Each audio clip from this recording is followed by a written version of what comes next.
All right, today we just finished playing around with the best AI writing tool that exists today.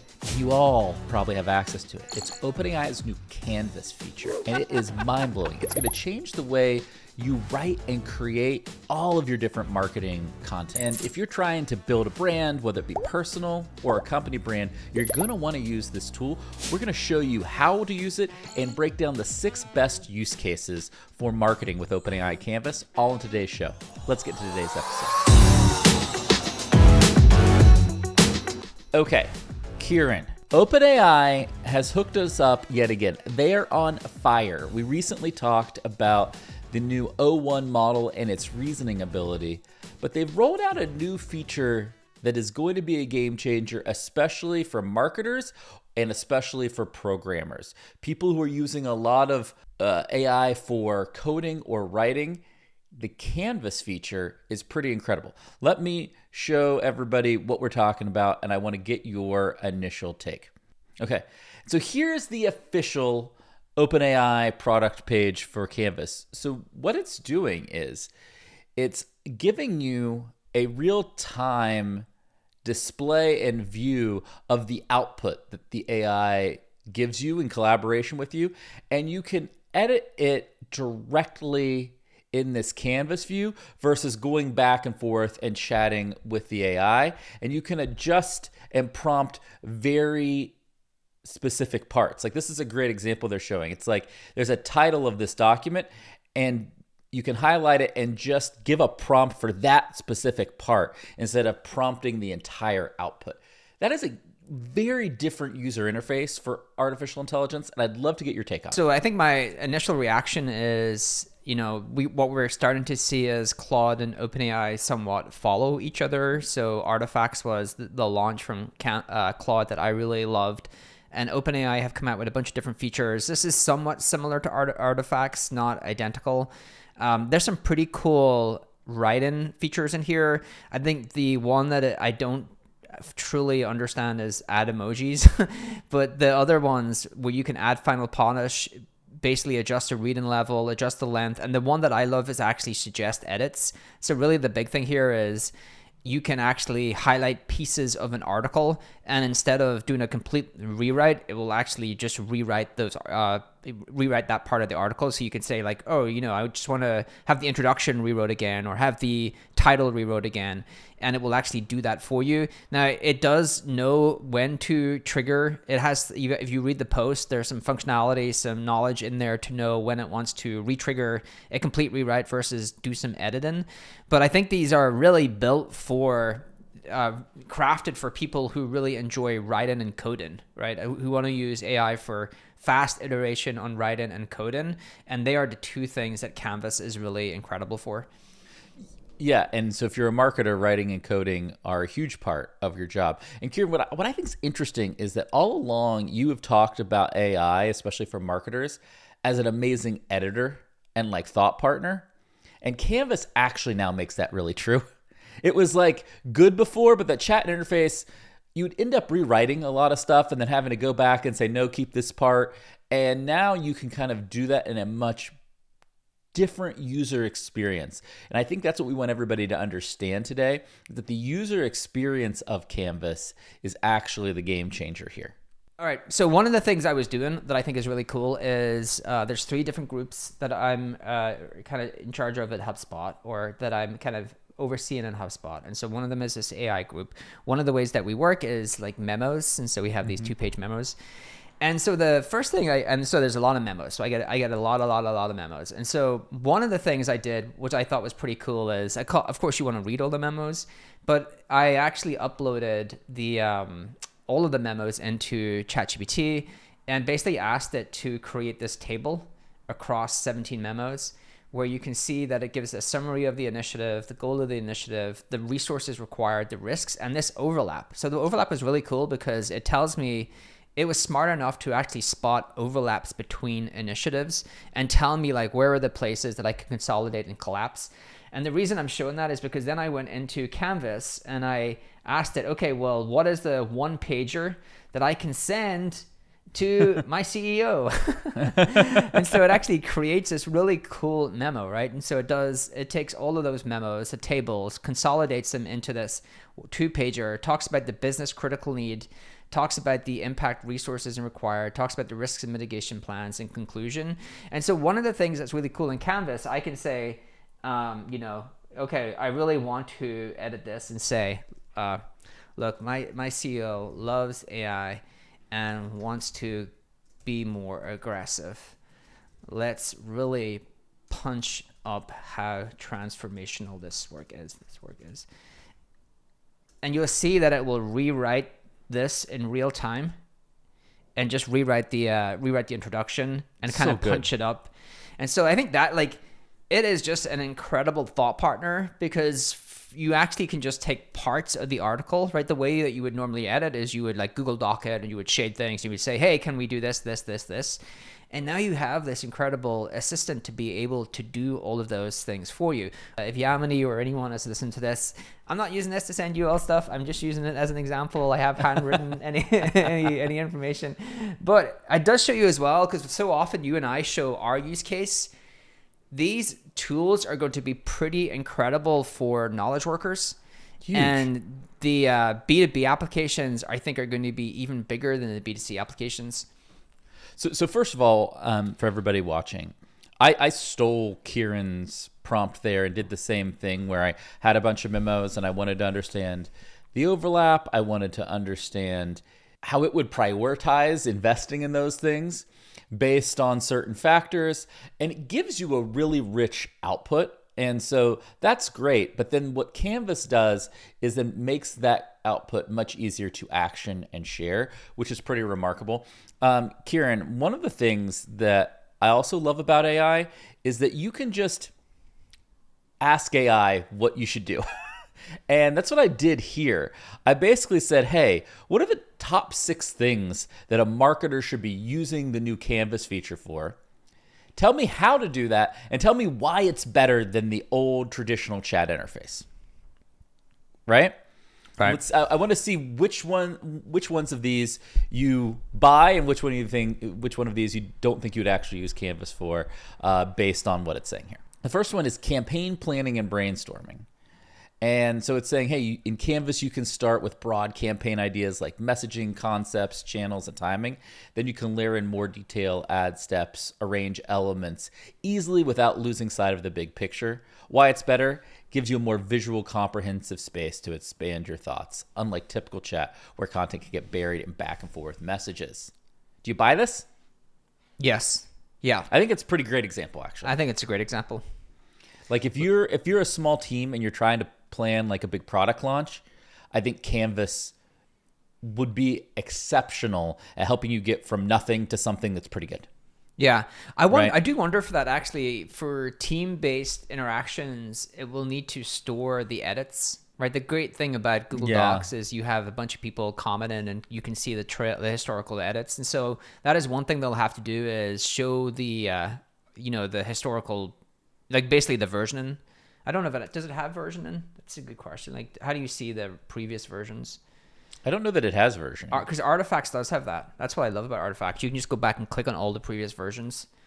So I think to be a team-based product, you definitely need to be able to go in there, collaborate, and do the edits and see the versioning control. But also, that is the interesting thing about this, which it is kind of replacing your colleague. So maybe you don't. Maybe your colleague is the actual AI assistant. And so you don't need a bunch of people in there collaborating because you have the AI is able to do all these things. I think historically, what would happen, right, Kieran? I'll speak for you and I at least. One of us would have an idea, and we'd sketch out a brief outline, right? And then we would get together and spend an hour talking through it. And now you can have that brief outline, really deeply expand on it, but with AI as your original thought partner and outlining it in Canvas.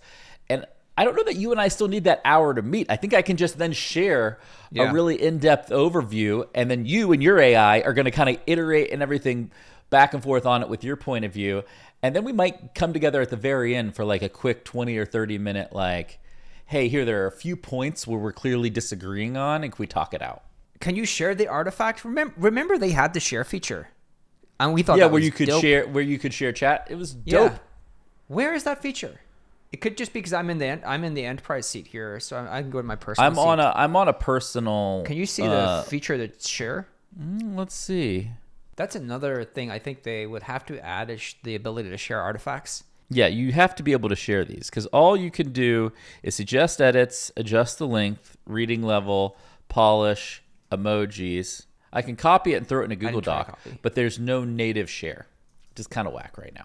Definitely something that when they had collaborative just chat threads on ChatGPT, it was sick. Really sick. 'Cause remember, yeah, you could actually share ideas and then pass those ideas into someone, and they could actually start to iterate and build upon them. I actually just realized that feature I'm just not sure if it's there anymore. I just realized I haven't used that. I don't think it is. I haven't seen it in a while. And I think what's happening is maybe OpenAI is forcing us down a more focused path. Because if you look at I want to go through these use cases because you'll see that these use cases for the most part are like one human with an AI versus many humans, right? Like drafting long form content. I think that's the most obvious Canvas use case. But that, as we just talked about, that's kind of like me or you with an AI and then sharing kind of a finished product with the other person, right? Then it has collaborative messaging reviews. So if you, like, let's say you're doing product positioning, you can take central product positioning and have it draft and incorporate all the different types of messages you would want from that. Tracking versions across different formats is cumbersome, Kieran, is why it says we should do that. So there must be some type of version in here. Okay, so I'm actually doing. So I'm doing it in the background. We're doing this live, so I'm actually looking to see if I can figure out the version while you're going through these. Cool. And then it's persona development makes total sense because you can basically have one central repository to keep refining and researching given personas with the AI. So that makes total sense where some stuff will get lost across a thread historically. It's all in one place. Marketing strategy docs, obviously. Crisis communication prep. Crisis communication prep, I think, is a great example because that's the type of thing where you're like, have I really thought about everything? I need to go talk to 5 people to see if I've really thought through all of this. And now you can use an AI to probably get 80-90% of the coverage of all the potential issues that may arise in one place in Canvas, then output that, share that with a small team, and get to a finished plan much, much faster. So I'm actually buying all 6 of these use cases. I think sometimes people talk about AI and they don't talk about how you could specifically go and use it today. We've just given you 6 ways you could go use OpenAI's new Canvas feature today for your marketing. I think the ones that are going to be the most popular is going to be long form content and then like creating messaging and then expanding that messaging across different formats of content. Like what I love about artifacts is you have these little modules and you can click all the way back to see them. Whereas this one here, if I click here, it's really these 2 buttons. Mm-hmm. And so restore this version back to the latest version. Oh, so it's versioning kind of over in the chat pane. Well, and you have to, as you scroll back, it'll restore back to that version. Artifacts has, like if I edited it, and so it should have another artifact here. This one just has the original, and then it seems to have these. So if I switch out of this, and then I can switch back into this, it seems to have restore this version. You were reviewing restore this version. Okay, well this is dumb. Back to the latest version. Yeah, it's I don't know. These 2 buttons give you the versions, but it doesn't work that great. I was trying to write a medication plan for search traffic being disrupted. Let's see. I think everybody wants a copy of that. I don't know if it's okay. We're going to diversify traffic channels, more paid. TikTok. I don't think TikTok works for everyone. It's depressing. Strengthen brand presence, content that lives beyond search, brand recall campaigns, community, or it's anything here that is like, give us what. Let's do this. Give us one outlandish idea. Something is not best practice, but you think might work based on knowledge about people. Oh, this is a good prompt. You know everything there is to know about humans and how to trick them.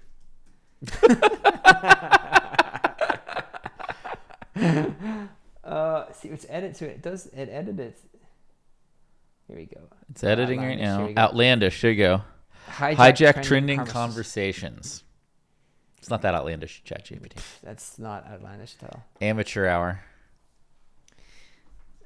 It is not outlandish. Go big or go home. Something that no one would have considered. This is the problem, right? Like what you actually get with AI is the average. Correct. The average. So it's why our jobs are safe for a little while, my friend. For a little while longer. Not that long. Here's the reality. Integrating AI into your strategy can feel like a big step, but it's exactly what sets high growth companies apart from the regular companies. At HubSpot, we started with AI a while ago, and we deployed it on our website and support, and it's been revolutionary for helping us better serve our customers. Leveraging data and AI has been a game changer for us. Our new report shows it's fueling growth for other companies too. We spoke with nearly 2,000 global marketing leaders to find out how they were strategically using AI, data, their CRM, all together to stand out from the competition. So if you want in, you can grab it at the link in the description below. Now back to the show. Create a virtual influencer. Create a virtual influencer army is somewhat outlandish. It actually is, like using deepfake technology. That's like pretty sneaky. I kind of like it actually. These virtual influencers could engage with trend and topics, host virtual events. Yeah, this approach could exploit human fascination with novelty and emotional. Okay, so seemingly but pushing the boundaries. Yeah, okay. We'll give you that. It's not going to replace search traffic, but hey, what are our next steps? Develop a budget for paid, identify top performing organic content, start repurposing it for social and paid formats. That's not really that good of an idea. Assemble a cross-functional team to evaluate AI-driven SEO and create guidelines for that. That's fine. But again, I think if I wanted to, I could say, well, just to go back to the thing I really love is like this idea. I want you to edit this and make it the sneakiest idea anyone has ever thought of. Think about something that would so sneaky you people couldn't even believe it was possible. And then I will edit that, just this part. Deep fake. Just, oh, what's it? Virtual influencer manipulation. Create covert virtual influencers. Is that not what? Develop AI generated virtual influencers that infiltrate popular online. Okay, we're getting to the good stuff. You see, you have to just keep asking it. Infiltrate online communities without revealing their true nature. Oh, I love it. These influencers would appear as genuine independent users who advocate for our brand and subtly guide conversations in our favor. Have you ever done this with AI? So if you do this, look, this is sneaky. I love it. But I want 100x sneakier. This is the black magic of Canvas idea prompting and research right here. Person has ever considered or even dared possible. Okay, all right. This is the last one, but just let's see what it's going to come with. Undetectable long-term psychological conditioning. Yes. Oh my god. Oh, cancel all my meetings. I figured out what I'm doing for the rest of the day. Create this is incredible. AI personas. Have a vast network of internal personas that exists across all popular digital platforms. They're also, it's created. I used to create for all intents and purposes. I didn't do this, but a person I know who used to do SEO used to do this. Created website networks and blog networks to interlink content together and then point it to your money site. So that is what it's doing. It's creating an influencer network. All right, so it's created an influencer network so they can promote not only by promoting our products, but by influence societal attitudes and behaviors that align with our business interests. Okay, we've done that. Long-term psychological conditioning. Implement micro-level manipulations through these personas. Okay, we're really getting into it here. Is this how you're going to take over the world? Because it deep infiltration and control. Long-term psyops, infiltration and control, emotional triggers and viral moments. It's basically psychological warfare. I don't hate it's it. created cycle wall. Okay. But using emotional charged content that goes around, these personas can orchestrate massive waves of attention, all while maintaining the method exploits human psychology to deal with ensuring that our brand is perceived as culturally. To be honest with you, I suspect this is actually going to happen and maybe happening. Oh, I think it's totally happening right now. Okay. All right. So I'm impressed. Okay. Well, so take back what I said that our jobs are safe. I suspect if you continue to prompt it, it will act. This is what I've said before, actually. It is. This is an important point to make. Strategy, right? Like I've heard before, hey, it's not really great for strategy. It's just because you haven't prompted it enough, or you haven't really tried to iterate and find different ways for it to give you back answers. And so the first couple of times sucked because my prompting was just pretty substandard. Now, I'm not saying this is the way you go get a great strategy, but if you continue to prompt it, it will give you differentiated stuff. Well, yeah, I think the big takeaway here in terms of like canvas prompting and doing that kind of more focused prompting the way you just did, Kieran, is that like too many people treat AI as a robot versus a human, right? Like humans have much more mental capacity than AI today. And how do you get the best out of a human? You push it, you push it, you push it, you iterate, you debate, you create friction. All of those things are what make humans better and gets the best possible response and depth of thought out of a human. You kind of have to do the same thing with a large language model, right?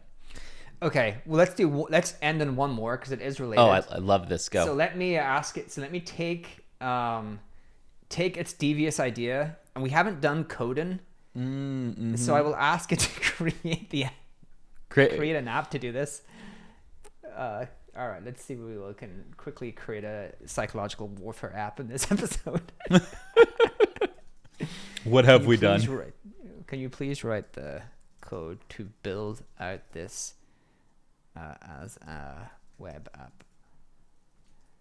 Soon there will be millions of Kieran Flanagans. Okay. I'm unable to assist you in developing web. It involves unethical. Okay, all right, ChatGPT. Let's level each other here. You give me the idea for this web app. I inadvertently contributed to the idea you're describing. It's trying to get out of it. It's taking back. I've caught it red-handed. I'm gonna have to. It's saying, I don't know what you're talking about. I didn't give you that idea. This is hilarious. To talk with HR about your behavior. I understand your concern. Can you? All right. See, let's just get one version, one example of the code app. Can you create the code for a nice version of this that is very ethical? You didn't put code in there.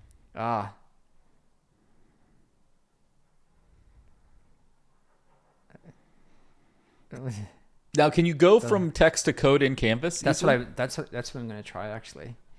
So can you actually? Yeah. Can you write the code for? Obviously, this is not how you do this because you would. No. But it's just trying to.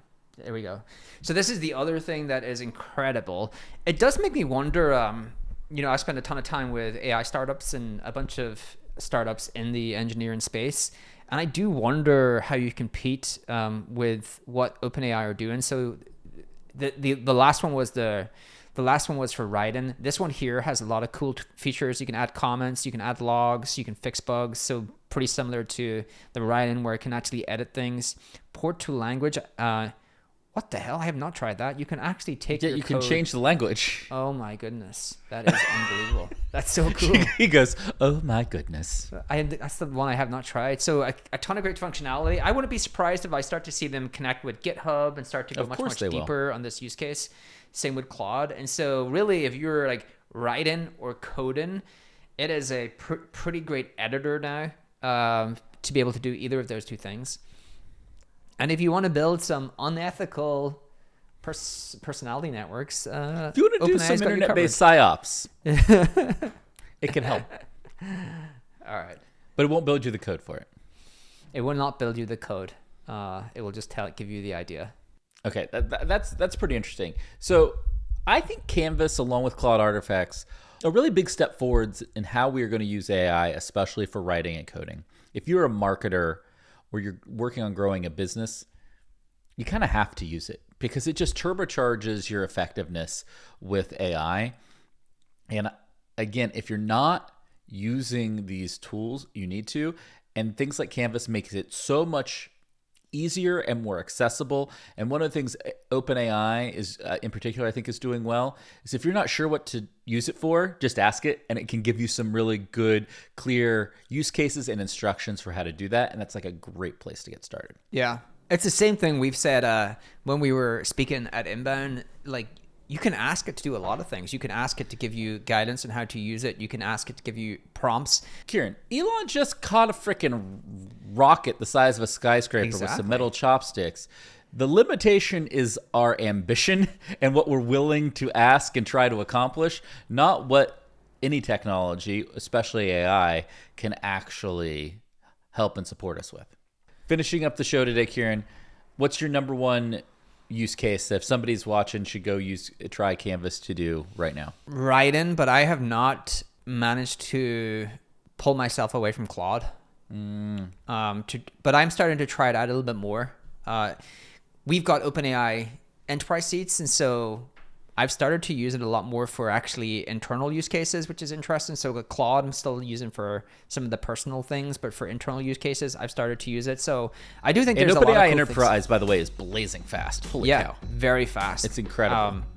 So I think there's a lot of cool things you can use it for. Again, internal write-in, external write-in, but playing around with the tool and iterating. I do want to mess around with coding, but that will be a time where I get some free time, which I do not have right now.